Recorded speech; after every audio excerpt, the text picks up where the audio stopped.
Global warming is caused by increasing levels of carbon dioxide, or CO2, in our atmosphere. A few people may disagree, but the facts don't lie.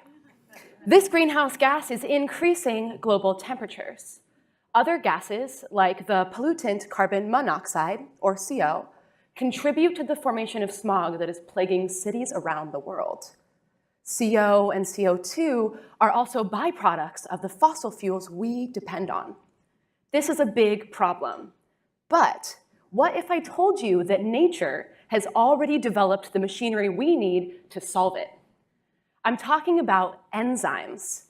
Enzymes are tiny little biological machines. All forms of life have them, and they do everything for us.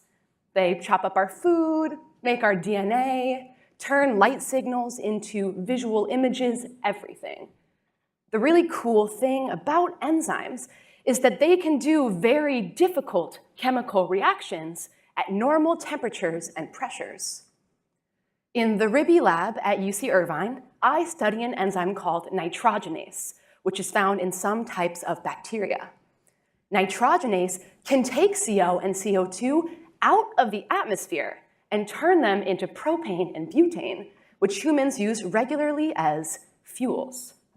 If scientists wanted to do the same thing without the enzyme nitrogenase, they would need high temperatures, extreme pressures, and expensive rare metals. My research focuses on understanding how this enzyme does these difficult chemical reactions at room temperature and normal pressures. Like the machines we are used to working with, nitrogenase needs many parts to function. In my research, I take nitrogenase apart and put the pieces back together in different ways to better understand how it works. One of its important parts is a big group or cluster of metal atoms. We know that these metal clusters power the enzyme, but my research shows that they play an even bigger role than we originally thought.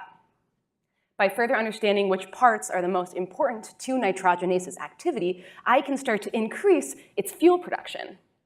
Right now, the speed at which nitrogenase does these conversions is pretty slow, but we can learn a lot by understanding how this enzyme works. Once we fully understand it, we can start to improve how we use it. We might even be able to use nitrogenase to make other fuel products like gasoline.